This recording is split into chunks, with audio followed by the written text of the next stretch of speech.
Hey guys, welcome back to my channel. I am Ayushi, a first year nursing student at AIIMS Rishikesh. So this video is basically आपका important topics discuss करने का मैंने कहा था कि हम एक एक दिन एक एक टॉपिक डिस्कस करेंगे. तो इस वीडियो में मैंने कोशिश करी है कि हम एक टॉपिक डिस्कस कर ले. मैं ये वीडियो को बहुत छोटा रखने वाली हूँ, तो आप इस वीडियो को देख सकते हो तुरंत से, आपका मतलब खाना खाते वक्त भी देख सकते हो, तो ईजिली रिवीजन हो जाएगा. मैं ऐसा नहीं कह रही कि इसको मेन वीडियो समझो, क्योंकि ऑब्वियसली आपको मेन वीडियो टीचर का देखना चाहिए, बिकॉज टीचर को ज़्यादा ऑब्वियसली उनको ज़्यादा एक्सपीरियंस है, तो वो आपको ज़्यादा अच्छे से सिखाएंगे. ये जो वीडियो है वो सिर्फ रिवीजन के लिए है कि अगर आप पढ़ाई कर चुके हो और मतलब खाना वगैरह खा रहे हो या जो भी कुछ और काम करो वो कर रहे हो, तो आप सुन सकते हो ताकि आपकी रिवीजन हो सके. लास्ट मिनट रिवीजन के लिए ज़्यादा कुछ है नहीं इसमें. एंड एक क्विक अपडेट दे देती हूँ क्या क्या चल रहा है लाइफ में. तो बेसिकली अभी क्या हो रहा है कि अभी मेरे एग्ज़ाम्स ख़त्म हुए थे, मुझे आपको पता ही होगा, और अब तो हमारे थ्योरी ब्लॉक भी ख़त्म हो चुका है, तो अब हमारे क्लिनिकल शुरू हो रहे हैं पूरे दिन के. As well as guys Invicta आने वाला है. मतलब इनविक्टा हमारा स्पोर्ट्स फेस्ट, जो एम्स ऋषिकेश का स्पोर्ट्स फेस्ट होता है, 4 दिन का है, 4 दिन का फेस्ट होता है ये. तो हमारा इनविक्टा जो है वो है 22 मई से 26 मई तक. तो ये स्पोर्ट्स फेस्ट आने वाला है, उसके भी ब्लॉग्स आएंगे, तो स्टे ट्यून्ड. एंड आपके एग्ज़ाम्स भी आने वाले हैं, बहुत ज़्यादा इंपॉर्टेंट है. तो एग्ज़ाम्स को सबसे पहले हम प्राइमरी गोल रखेंगे और जल्दी से रिवीजन स्टार्ट करेंगे. जल्दी से मैं एनसीईआरटी खोल लेती हूँ. आप भी अपनी एनसीईआरटी मत खोलो, बिकॉज हमारे क्रोमोसोमल डिसऑर्डर्स का मेंडेलियन डिसऑर्डर मैं दूसरी वीडियो अपलोड करूँगी, उसमें आएंगे मेंडेलियन डिसऑर्डर्स. मैंने अलग अलग वीडियो रखी है इसकी, क्योंकि ताकि ये मिक्स ना हो और आप जो भी देखना चाहो, मतलब टॉपिक्स की अलग अलग वीडियो रखी है मैंने स्पेशली. देखो बेसिकली मैंने इन डिसऑर्डर्स को सबसे पहले क्यों बोला है, क्योंकि क्या होता है बेसिकली हम जब भी पढ़ते हैं तो हम पहले वाला पार्ट बहुत अच्छे से पढ़ लेते हैं और लास्ट के जो पार्ट्स होते हैं वो हम ज़्यादातर स्किप कर देते हैं. चैप्टर के शुरू में हमारे अंदर बहुत ज़्यादा जोश होता है कि हाँ हम सब कुछ कर लेंगे, हम सबसे अच्छा मतलब सब कुछ अच्छे से पढ़ लेंगे, बट ऐसा होता नहीं है. एट द एंड हम लास्ट वाला पार्ट स्किप कर देते हैं. तो इसलिए मैंने Mendelian disorders and chromosomal disorder सबसे पहले लिया है, ताकि आप इसको अच्छे से रिवीजन कर लो, क्योंकि ज़्यादातर लोगों का ये पार्ट छूट जाता है चैप्टर के एंड आते आते. तो सबसे पहले मैं क्रोमोसोमल डिसऑर्डर्स पे आ जाती हूँ. क्रोमोसोमल डिसऑर्डर्स आपको स्क्रीन पे भी दिख रहा होगा. तो क्रोमोसोमल डिसऑर्डर्स में जो दिया हुआ है, मैं सिर्फ एनसीईआरटी के पॉइंट्स डिस्कस करूँगी, क्योंकि एनसीईआरटी से ही क्वेश्चन उठ कर आता है एम्स नर्सिंग एंट्रेंस एग्जाम में. तो क्रोमोसोमल डिसऑर्डर्स में क्या दिया हुआ है, सबसे पहले क्रोमोसोमल डिसऑर्डर से आप क्या समझते हो. देखो, या तो हमारे पास कितने क्रोमोसोम्स होते हैं, नॉर्मली हमारे पास 23 पेयर या 46 क्रोमोसोम्स होते हैं.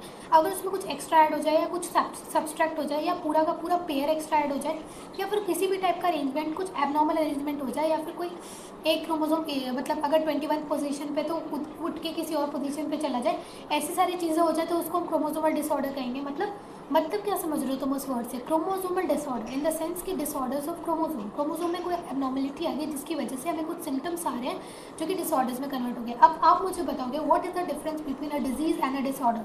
कमेंट सेक्शन में जल्दी से कमेंट करो कि डिजीज एंड डिसऑर्डर में क्या डिफरेंस है. सबसे पहले हम कुछ टर्म्स पढ़ेंगे जो एनसीईआरटी में दिए हुए हैं, मैं बहुत डिटेल में बताऊंगी उन टर्म्स को. देखो एनसीईआरटी के जो टर्म्स है वो तुम्हें अच्छे से कॉन्सेप्ट आना चाहिए उनका, ठीक है. सबसे पहले जो टर्म दिया हुआ है दैट इज एन्यूप्लॉइडी. सबसे पहले जो टर्म दिया हुआ है हमारे पास वो है एन्यूप्लॉइडी. एन्यूप्लॉइडी का मतलब क्या होता है, failure of segregation of chromatid during cell division cycle results in gain और लॉस ऑफ क्रोमोसोम, इसको एन्यूप्लॉइडी कहते हैं. तो aneuploidy is the general term कि या तो एक क्रोमोसोम लॉस हो गया या तो एक क्रोमोसोम गेन हो गया. देखो हम डिप्लॉइड ऑर्गेनिज्म है. डिप्लॉइड ऑर्गेनिज्म का मतलब क्या होता है कि हमारे जो भी क्रोमोसोम है वो पेयर में है. होमोलोगस पेयर जो है उनको ही हम डिप्लॉइड ऑर्गेनिज्म कहते हैं. अगर किसी के अंदर होमोलोगस पेयर नहीं है तो उसको हम हैप्लॉइड ऑर्गेनिज्म कहते हैं, कि मतलब एक ही क्रोमोसोम का एक ही क्रोमोसोम एक ही है, पेयर नहीं है उनका कोई, तो उसको हम क्या कहते हैं, उसको हम हैप्लॉइड ऑर्गेनिज्म कहते हैं. लेकिन हमारे अंदर पेयर में है तो हम उनको डिप्लॉइड ऑर्गेनिजम्स कहते हैं. अब अगर तुम बात करो डिप्लॉइड ऑर्गेनिजम्स में भी, तो तुमने क्रोमेटिड्स का नाम सुना होगा, तो तुम क्रोमेटिड्स और होमोलोगस पेयर को कभी कंफ्यूज मत करना. क्रोमेटिड्स एक ही क्रोमोसोम में होते हैं, 2 सिस्टर क्रोमेटिड्स, और होमोलोगस पेयर होमोलोगस क्रोमोसोम्स अलग अलग होते हैं, ठीक है. कोई डिफरेंस उसमें ज़्यादा मतलब बहुत ज़्यादा डिफरेंस है, उनको एक जैसा मत लेना. तो एन्यूप्लॉइडी का मतलब क्या होता है कि एक क्रोमोसोम लॉस हो गया या एक क्रोमोसोम गेन हो गया. फॉर एग्जाम्पल इसमें 2 एग्जाम्पल्स दिए होंगे down syndrome and Turner syndrome का. डाउन सिंड्रोम में क्या होता है, ट्राइसोमी हो जाती है. मैं आगे बताऊंगी what is the meaning of trisomy. First of all तुम ये सुनो कि डाउन सिंड्रोम में क्या होता है, एक क्रोमोसोम एक्स्ट्रा ऐड हो जाता है 21th पोजीशन पे. ये ह्यूमन कैरियोटाइप है. ह्यूमन कैरियोटाइप में क्या है, ये नॉर्मल ह्यूमन कैरियोटाइप है. What is a human karyotype, हमारे अंदर जितने भी जीन्स होते हैं उसको हमने एक मैप उसको हमने एक मतलब एक अरेंजमेंट में अरेंज करा है कि हाँ ये क्रोमोसोम्स होते हैं, ये इस नंबर पे आते हैं. बेसिकली ये एक अरेंजमेंट है बायोलॉजी से पता चलता है कि हमारे अंदर इतने क्रोमोसोम्स, ये इतने क्रोमोसोम्स हमारे अंदर हैं।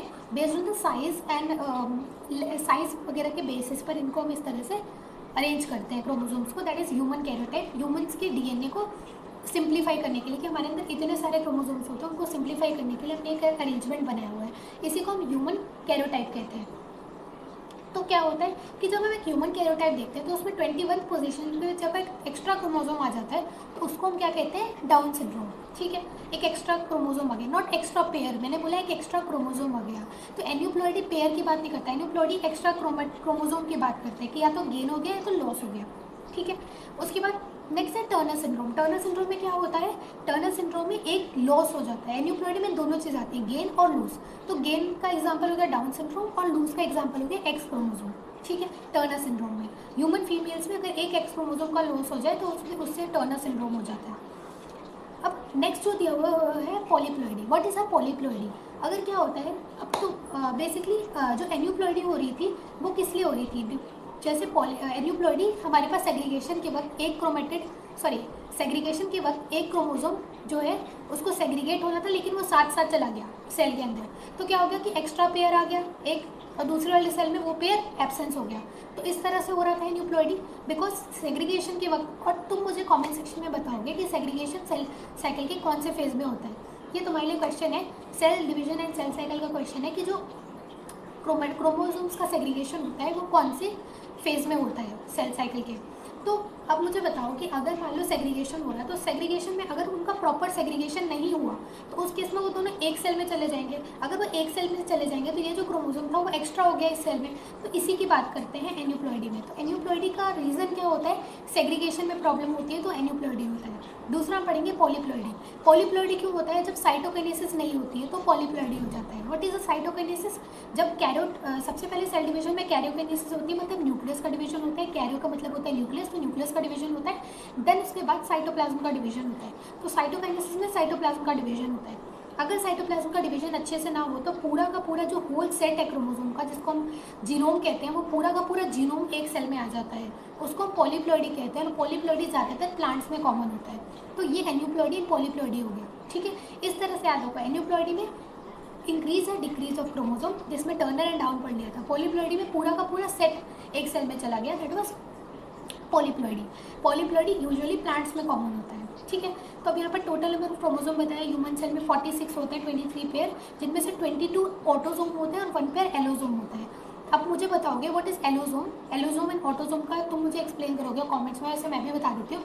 ऑटोसोम जो कि हमारे नॉर्मल फंक्शंस को कंट्रोल करते हैं, एंड एलोसोम्स जो कि हमारे रिप्रोडक्टिव फंक्शंस को कंट्रोल करते हैं या फिर जो हमारा जेंडर डिसाइड करते हैं। ठीक है, sometime through rarely either in additional copy of chromosome में इंक्लूडेड, ये मैंने बता दिया, and lack one any pair of chromosome. देखो अब यहाँ पर ट्राइसोमी वगैरह की बात की है, ट्राइसोमी मोनोसोमी की बात की है। तो व्हाट इज अ ट्राइसोमी? इसमें क्या बताया, what is trisomy? Sometimes through rarely क्या होता है, एक एडिशनल कॉपी ऑफ क्रोमोसोम में इंक्लूडेड इन एन इंडिविजुअल, और इन इंडिविजुअल में लैक वन और any one pair of chromosome also. इस सिचुएशन को हम ट्राइसोमी कहते हैं। क्या हो सकता है, ट्राइसोमी इज बेसिकली ट्राई का मतलब है 3, की एक जगह पर 3 क्रोमोसोम आ गए। बेसिकली ऐसे समझो, जैसे डाउन सिंड्रोम में भी ट्राइसोमी होती है 21 पेयर। ट्राइसोमी कैसे होती है कि एक क्रोमोसोम एक्स्ट्रा आ जाता है 21 पे, तो 3 हो जाते हैं। ऐसे तो होने चाहिए थे पेयर, लेकिन एक एक्स्ट्रा आ जाता है तो 3 हो जाते हैं, दैट इज ट्राइसोमी। ठीक है, और मोनोसोमी भी हो सकती है। मोनोसोमी कैसे हो सकती है, जिस जगह का पेयर उठ के आया, जो 2 पेयर थे इधर 2 पेयर थे, उस जगह का एक क्रोमोसोम इधर उठ के आ गया, तो इसकी तो मोनोसोमी हो गई ना, इसकी ट्राइसोमी होगी, इसलिए इसको मोनोसोमी कहा है। इसके क्या होता है, situation leads to serious consequences in individuals. तो अभी हम 3 सिंड्रोम्स के बारे में पढ़ेंगे, Down syndrome, Turner syndrome, Klinefelter syndrome. First is Down syndrome. Down syndrome का मैंने आपको बता दिया था क्यों क्या होता है डाउन सिंड्रोम का। 21 पेयर, जो 21 पेयर होता है उसकी ट्राइसोमी हो जाती है। ट्राइसोमी यानी वहाँ पर एक एक्स्ट्रा क्रोमोसोम आ जाता है, तो ये हो जाता है ट्राइसोमी। इसको किसने डिस्कवर करा था, बहुत इंपॉर्टेंट है। अच्छा, ये trisomy of 21 bar bar questions में आया है, प्रीवियस ईयर क्वेश्चंस में, बहुत इंपॉर्टेंट है, तो ये याद रखना है। ये डिसऑर्डर को फर्स्ट टाइम डिस्क्राइब किया था लैंगडन नाउन ने, एंड अफेक्ट। अब यहाँ पर सिम्टम्स क्या क्या होते हैं, तो सिम्टम्स को तुम एक लाइन में लिखोगे, ऐसे नहीं कि तुम इसको डायरेक्टली पढ़ोगे, बिकॉज डायरेक्टली पढ़ने से वो याद नहीं होगा। अगर तुम 1 2 3 ऐसे नंबरिंग करके लिखोगे तुम्हें ईजिली याद होगा। मैं इसके शॉर्ट नोट्स प्रोवाइड करा दूँगी अभी अपने पोस्ट में, मैं इसको शॉर्ट में लिख के तुम्हें अभी प्रोवाइड करा दूँगी, तुम इसको रिविजन कर सकते हो उससे। तो देखो इस डिसऑर्डर को लैंगडन डाउन ने डिस्क्राइब करा था फर्स्ट ऑफ ऑल। अब यहाँ पर क्या क्या होता है, फर्स्ट इज शॉर्ट स्टेचर, मतलब उनकी हाइट छोटी होती है, स्मॉल राउंड हेड होता है, उनका जो फेस होता है, फेस और हेड जो होता है वो ब्रॉड होता है, वो डायग्राम में दिया अभी मैं बताऊंगी। फरोड टंग होती है, टंग में फरो आ जाती है, पार्शली ओपन माउथ, मतलब माउथ तो पार्शली थोड़ा ओपन होता है एंड सलाइवा वगैरह बाहर आ रहा होता है, ऐसे करके फीचर्स होते हैं उनमें। एंड पाम जो होता है वो ब्रॉड होता है विद कैरेक्टरिस्टिक पाम क्रीज, जो पाम की लाइन होती है वो प्रॉपर्ली दिखती है, जैसे छोटे बच्चों में ये लाइन जल्दी नहीं दिखती बट उनके में प्रॉपर्ली ये लाइंस दिख रही होती हैं, ठीक है। एंड फिजिकल, साइकोमोटर और मेंटल डेवलपमेंट थोड़ा उनका क्या होता है, रिटार्डेड होता है वो, या फिर वो धीरे डेवलप करते हैं, ऐसा भी कह सकते हैं। अब देखो यहाँ पर डाउन सिंड्रोम के कुछ इतने ही सिम्टम्स दिए, लेकिन यहाँ पर ऊपर एक डायग्राम दिया हुआ है जिसमें एक बेबी की फोटो है, उस बेबी का दिखा हुआ है ब्रॉड फ्लैट फेस, ये नहीं दिया हुआ था वहाँ पर, flat back of head, head का जो बैक होता है वो फ्लैट होता है, बहुत सारे फिंगर टिप्स पे लूप्स होते हैं, पाम क्रीजेस बहुत कैरेक्टराइज्ड दिखती हैं, बिग एंड रिंकल टंग होती है, फरोड टंग जो बोला था, and very important congenital heart disease. इसलिए डाउन सिंड्रोम वाले जो बच्चे होते हैं उनके हार्ट का चेकअप कराते रहना चाहिए, बिकॉज उनको कंजेनाइटल हार्ट डिसीज होती है, होने का चांस होता है। एंड बगल में ही ह्यूमन कैरोटाइप दिया हुआ है डाउन सिंड्रोम वाले पेशेंट का। अब देखो ये इंपॉर्टेंट है, तुमसे क्वेश्चन में आ सकता है कि तुम इनमें से आइडेंटिफाई करो डाउन सिंड्रोम वाले पेशेंट का कैरोटाइप, तो तुम्हें आइडेंटिफाई करना आना चाहिए। अब अगेन सिर्फ डाउन सिंड्रोम का ही कैरोटाइप नहीं आ सकता, अब यहाँ से ये और अच्छे क्वेश्चंस बना सकते हैं, टर्नर सिंड्रोम का कैरोटाइप दे सकते हैं या क्लाइनफेल्टर का भी दे सकते हैं, तो वो तुम्हें आइडेंटिफाई करना आना चाहिए, ठीक है। तो ये कैरोटाइप अच्छे से देखो, यहाँ पर जो 21 पोजिशन है वहाँ पर 3 क्रोमोजोम है, 21 पोजिशन पे 3 क्रोमोजोम दिख रहे हैं। Next is Turner syndrome. Turner syndrome पहले पढ़ेंगे क्योंकि हमें थोड़ा बहुत आइडिया लग चुका है। टर्नर सिंड्रोम में क्या होता है, ह्यूमन फीमेल्स के अंदर जो एक एक्स क्रोमोजोम है उसका एब्सेंस हो जाता है, तो उसको हम X0 से रिप्रेजेंट करते हैं। तो टोटल कितने क्रोमोजोम होंगे इनके अंदर, अगर एक क्रोमोजोम एब्सेंस है तो 45 क्रोमोजोम होंगे, क्योंकि पहले 46 थे तो एक कम हो गया तो 45 हो गया, ठीक है। ये हमें समझ में आता है। अब इसके सिम्टम्स क्या क्या होंगे, अब तुम खुद सोचो क्या क्या सिम्टम होंगे ऐसे फीमेल्स में। पहले सबसे वो शॉर्ट स्टेचर होंगी, मतलब हाइट छोटी होगी, एज वेल एज वो स्टेराइल होंगी। What is the meaning of sterile, अब तुम मुझे कमेंट्स में बताओगे difference between infertile and sterile, तो मैं तुम्हें इसका आंसर भी बता देती हूँ। तुम्हें पहले खुद से ढूंढ के आना है, उसके बाद तुम इसको आगे देखना है इस वीडियो को। देखो स्टेराइल एंड इनफर्टाइल का मतलब होता है, infertile is a reversible term, कि अगर कोई इनफर्टाइल है तो उसको हम फर्टाइल कर सकते हैं बाई वेरियस मेडिकल प्रोसीजर्स, लेकिन अगर कोई इंडिविजुअल स्टेराइल है तो उसको हम वापस से फर्टाइल नहीं कर सकते। Sterile is a irreversible term, ठीक है। यही जो है ये सबसे ज़्यादा मेन डिफरेंस है स्टेराइल और इनफर्टाइल के बीच में। तो ऐसे जो इंडिविजुअल्स होते हैं वो कम्प्लीटली स्टेराइल होते हैं बचपन से ही। And ovaries are rudimentary. What is the meaning of rudimentary ovaries, rudimentary ovaries का मतलब होता है अंडर डेवलप्ड ओवरीज, या तो वो एक्स नहीं बना रहे या तो वो प्रॉपर्ली एक्स नहीं बना रही, मतलब वो अपना फंक्शन प्रॉपर्ली परफॉर्म नहीं कर रही, वो अंडर डेवलप्ड है, दैट इज रूडिमेंट्री ओवरीज। और साथ ही साथ इनमें सेकेंडरी सेक्सुअल कैरेक्टर्स भी अच्छे से डेवलप नहीं होते। अब यहाँ पर भी अगेन डायग्राम में भी अलग से दिया हुआ है, शॉर्ट स्टेचर होंगे, अंडर डेवलप्ड फेमिनिन कैरेक्टर होंगे, ऑब्वियसली क्योंकि एक एक्स क्रोमोसोम एब्सेंस है तो फेमिनिन कैरेक्टर्स अंडर डेवलप्ड होंगे। Next is Klinefelter syndrome. तो क्लाइनफेल्टर सिंड्रोम में क्या होता है, यहाँ पर एक एडिशनल एक्स क्रोमोसोम आ जाता है, तो ह्यूमन कैरोटाइप क्या हो जाएगा, एक एडिशनल कॉपी आ जाएगी एक्स क्रोमोसोम की, तो यहाँ पे जो ह्यूमन कैरोटाइप हो जाएगा वो हो जाएगा 47 का, कि टोटल 47 क्रोमोसोम हो जाएंगे, एक एक्स्ट्रा क्रोमोसोम आ जाएगा। तो मेल में क्या हो जाएगा, XXY हो जाएगा, क्योंकि एक एक्स्ट्रा एक्स क्रोमोसोम आ गया। ऐसे इंडिविजुअल्स में क्या होगा, अब तुम खुद सोचो, अगर एक मेल है उसका XY है नॉर्मल और एक एक्स क्रोमोसोम आ गया तो उसके अंदर फेमिनिन कैरेक्टर्स डेवलप होने लगेंगे।